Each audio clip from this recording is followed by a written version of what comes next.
Okay, so today is day 1, week 12. Today's lesson is going to be over continuing personal growth and self improvement after a narcissistic relationship and re entering a new relationship. So, I want you to know that we are already past all the other stuff that happened to you, right? But you need to understand that you still might have a little bit of lingering things along. And you'd be surprised because it's been 4 years now since I've been out of that relationship with the narcissist, my ex husband. And even though I'm over it and I have healed from it, like I said, there's triggers. And you need to understand that you will have them. And triggers can last. And you don't even know when they're going to occur. You'd be surprised and amazed that how far you have gone and grown and a trigger happened and you're like, whoa, whoa, whoa. And that's because that's your protective mechanism in your body, in your system that says danger, danger, danger. That's what that is. But I want you to understand that recovering from a narcissistic relationship and entering the dating scene can be challenging, but also an opportunity for profound personal growth and self improvement. Yeah. Here are strategies to support your healing journey and to prepare for a healthy new relationship. So, I'm going to go over some of these strategies that you can do. Let's talk about self-reflection and understanding. You want to identify patterns because when you do that, what it does, it helps you to reflect. And what you want to do, you want to reflect on patterns and dynamics of the past relationship to understand what happened and why it happened. Because that's going to help you to understand where you got trapped. What was it that was happening that got you in that moment where you couldn't get out as easily as you should have, okay?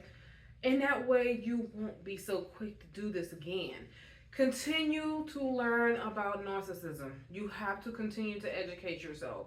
So educate yourself about narcissism and the narcissistic behaviors as well as traits to understand your experience, okay? Everyone's experience is different too, so you want to understand yours. You want to have self-compassion in healing. So self-compassion, practicing self-compassion, be kind to yourself and acknowledge that healing takes time. You might think that you're doing good, and you are at some point. And then there'll be times when you're like, I thought I was over this. Why am I feeling like this? Well, it's just healing takes time. So have some self-compassion, all right? You want to allow yourself to grieve. One day you might just break down crying and you don't even realize that what you're crying about. Just allow yourself to grieve. Give yourself permission to feel and process the emotions associated with the past relationship. Because you got to remember, it's like a death. Like someone died. Your relationship died. The relationship that you thought you had. The relationship you thought you was building. The life you thought you was going to have is dead.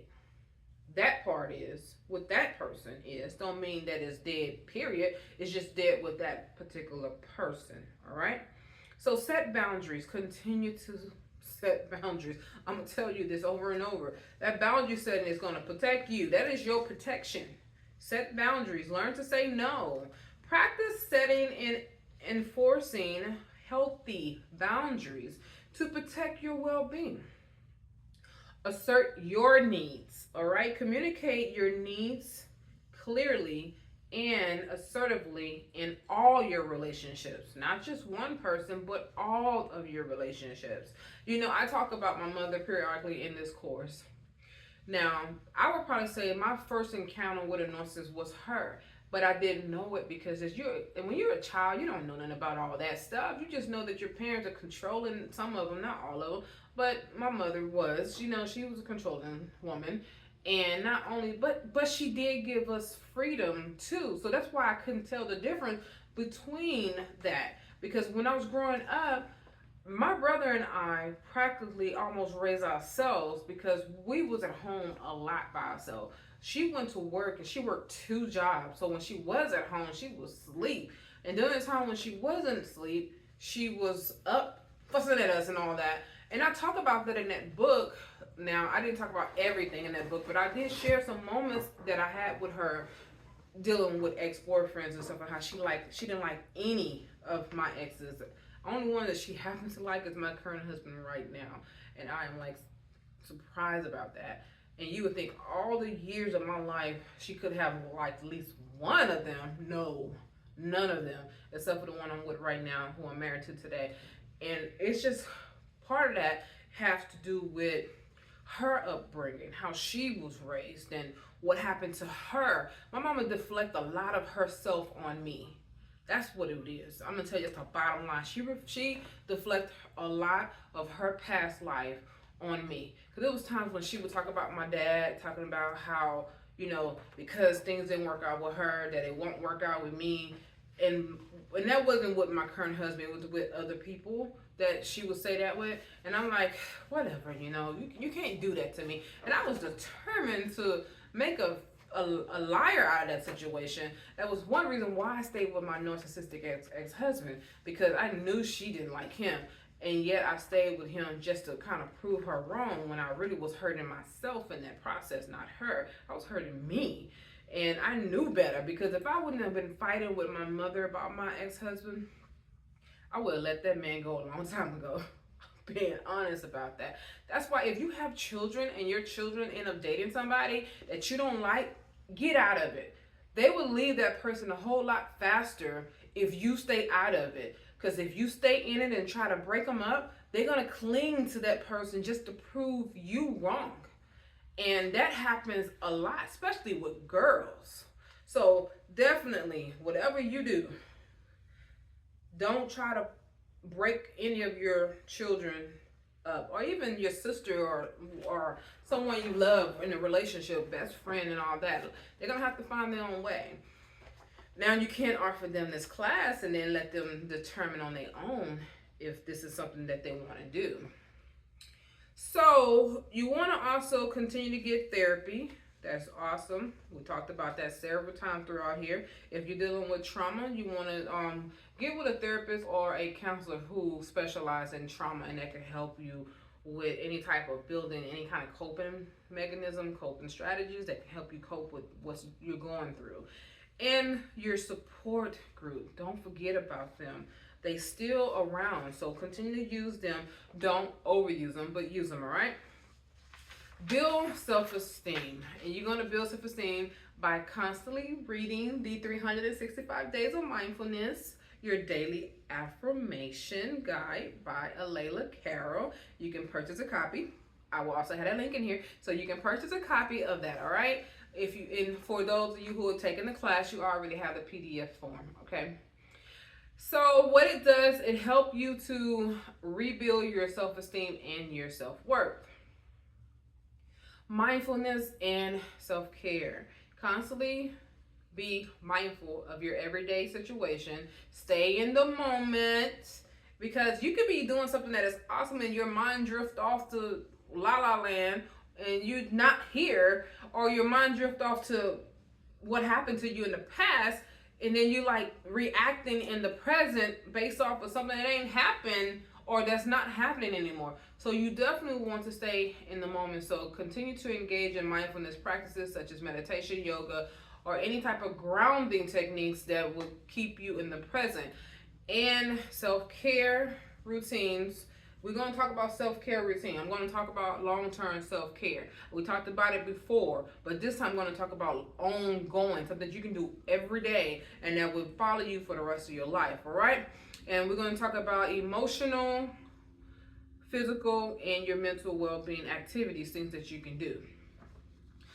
And education about your you want to educate yourself about healthy relationships, which I did give you some when we talked about building healthy relationships, all right? So definitely you want to learn new skills, read books, and to attend workshops, get some counseling or therapy on building healthy relationship, and keep the communication skills going, all right?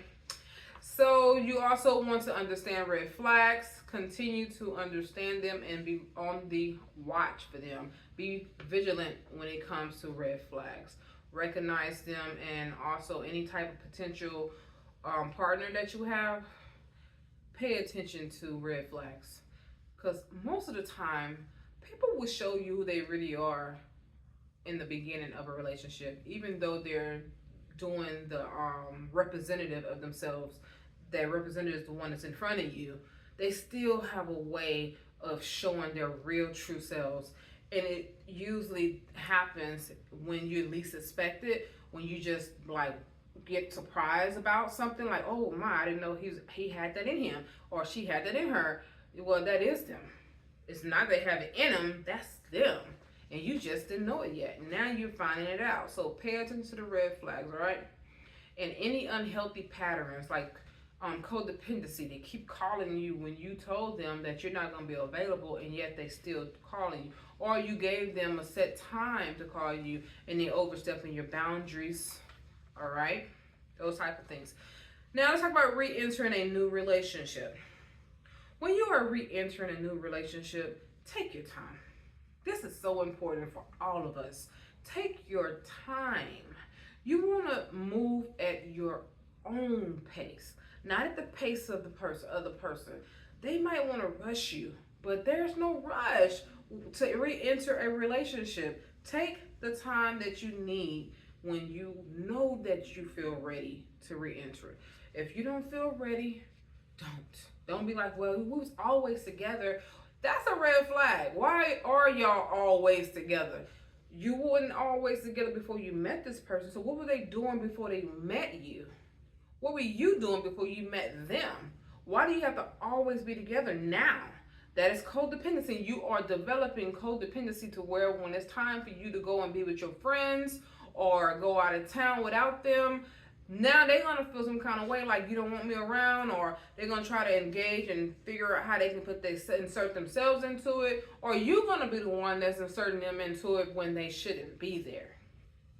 So take your time, all right?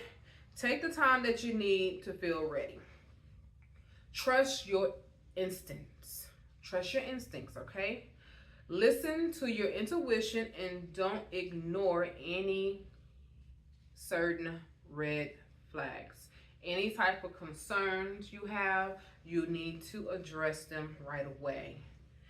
That way you can weed out the bad people and realize that you didn't waste your time with them. So definitely address it.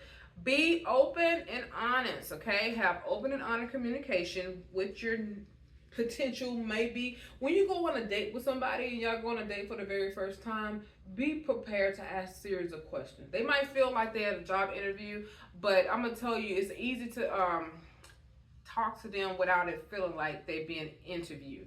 It's a way of doing it, and I can teach you that if you want to.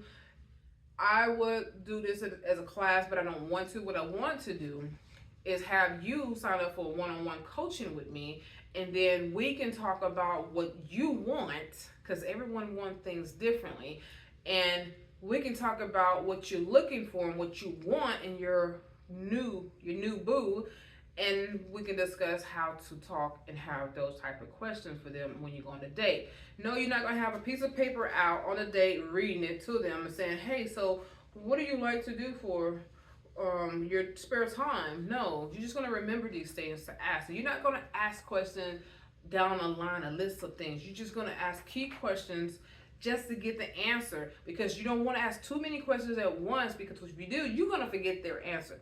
It's best to ask maybe 5 good questions and remember those answers and their response, and then revisit those questions again, maybe on a 8th or 9th date, and say, You said you wasn't married, but do you want to get married? I remember you saying that you might want to get married, or you said you want to get married, but why do you want to get married? What is it about marriage that make you want to do that? And then listen to their answer, those type of things.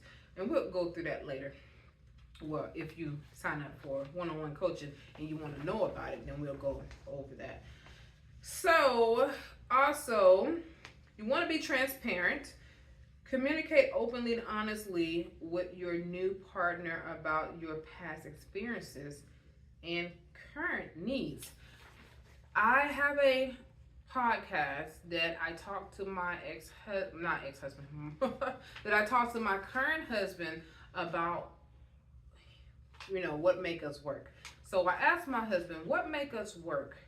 And it was a random question because he didn't know I was going to ask it. Actually, I didn't even know I was going to ask it. I was just in bed last night and I was thinking about it.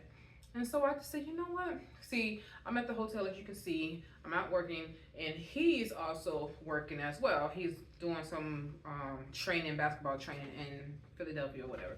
So I talked to him and I said, babe, I got a question to ask. And I want to know what make us work. And then he went straight into it and everything.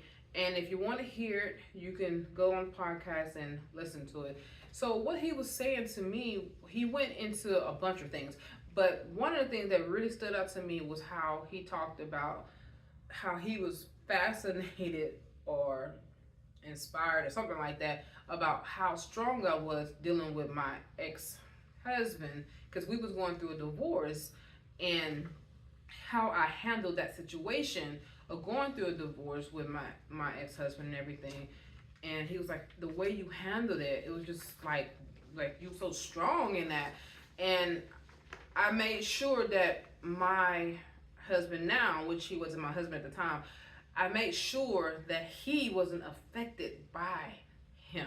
I didn't want them crossing paths with each other, even though one day my ex-husband was at the house with my husband now was at the house with I'm trying to get this right.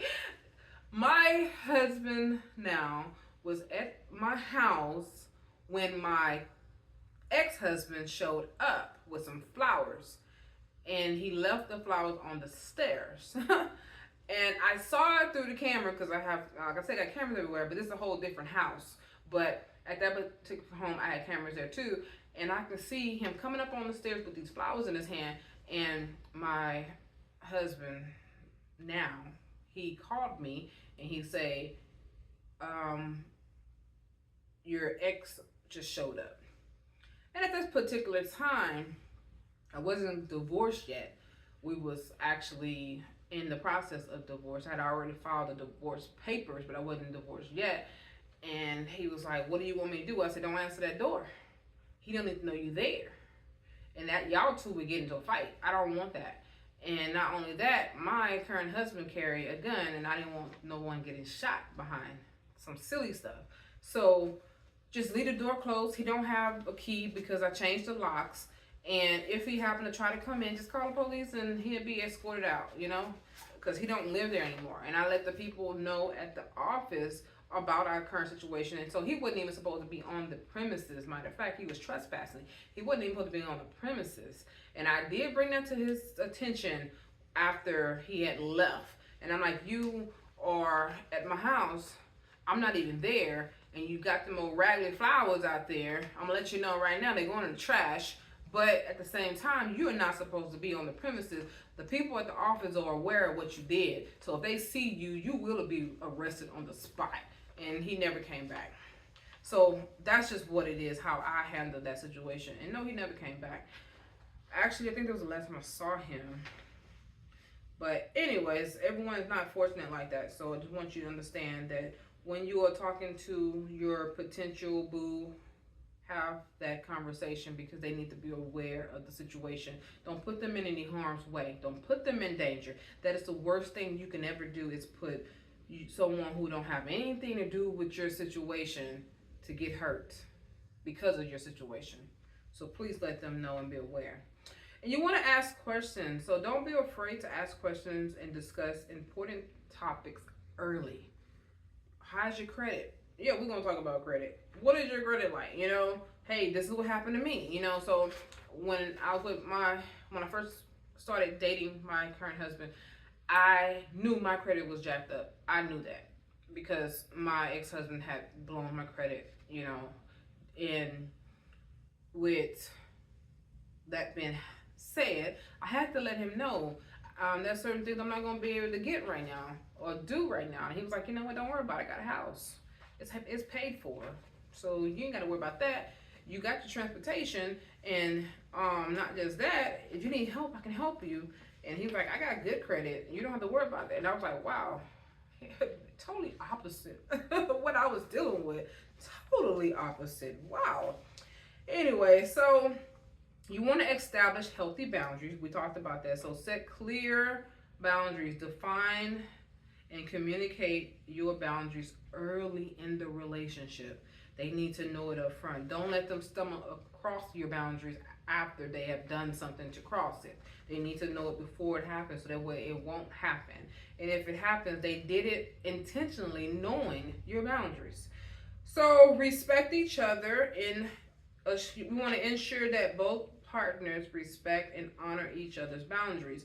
We want to build trust gradually. Gradually build trust. Take small steps. Build trust gradually and allow the relationship to develop naturally. Don't force it. That's how you really, really become truly connected, because you're not forcing something to happen. It genuinely happens over time.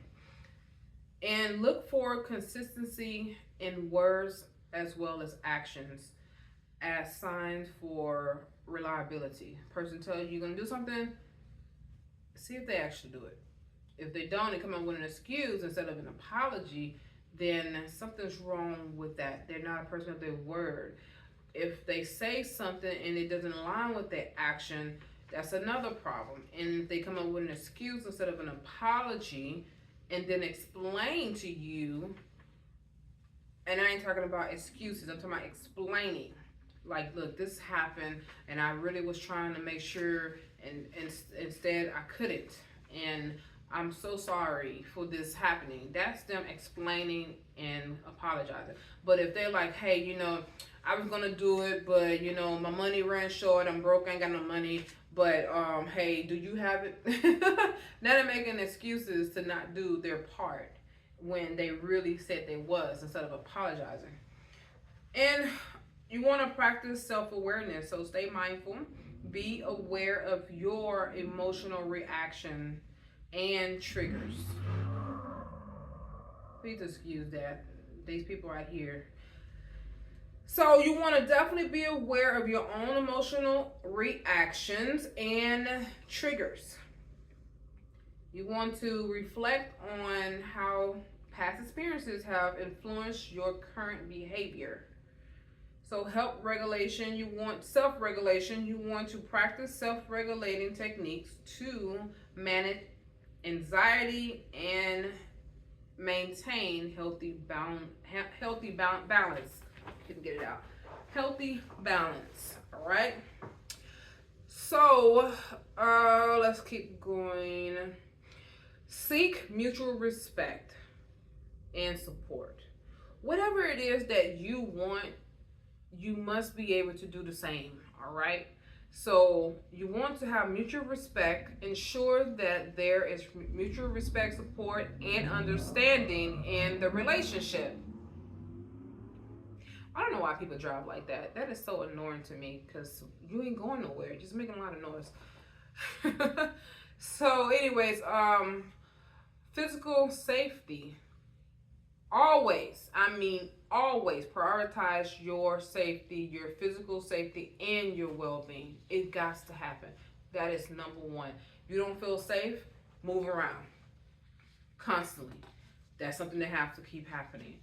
So let's talk about self-improvement exercises. We talked about journaling, so definitely journal your progress. You want to write down your goals. You want to be mindful. Continue to focus on your breathing and do grounding exercises, as well as any type of daily gratitude practices you want to show that you appreciate yourself. It's not just about you appreciating somebody else. Appreciate yourself. You want to write down 3 things you're grateful for each day. And you want to shift your focus on the positive aspects of your own life. All right? So express appreciation, express gratitude towards yourself and as well as others, but especially towards yourself. Because we always put energy in other people, but we don't put enough into ourselves. So definitely, you want to express gratitude for yourself by building positive connection with your own self. That's one reason why meditation is very important. Sit back and meditate on how you are grateful for your life. In your assertive training, don't forget that. We did that already. So continue to do your assertive training, all right? And physical activities, work out. Get your workout on. If you can't jump around, go for a walk. Walking is good too. If you can afford to get a treadmill and walk on the treadmill, if you can't go to a park, or if it's hot outside like it is in Houston, I don't want to go nowhere in that heat, but hey, I got a bike that I work out inside. I have things that I work out indoors. So find something that you can do inside as well. And of course, swimming is really awesome. So if you know how to swim, go swimming. Even if you don't know how to swim, just stay in the water up to your neck and then float with your arms and kick your legs around. That's good exercises for your body and your core. So that'll help as well. And you don't have to go anywhere. Just stay in a little spot and just kick, you know. And don't forget what exercise does for you. What it does, it helps you to engage in regular physical activity to boost your mood and your overall well-being. Find enjoyable activities, things that make you happy. I already said walking, but what about dancing? I talked about dancing before. Any type of sports that you like. If you're not a sports person, it's okay. Find something that you like to do that gets your body moving. All right? So, recovering from a narcissistic relationship and re-entering in a new one requires patience, self-compassion, and a commitment to personal growth. By focusing on healing, setting healthy boundaries, and fostering self-awareness, you can build a strong foundation for a healthier and more fulfilling relationship in the future.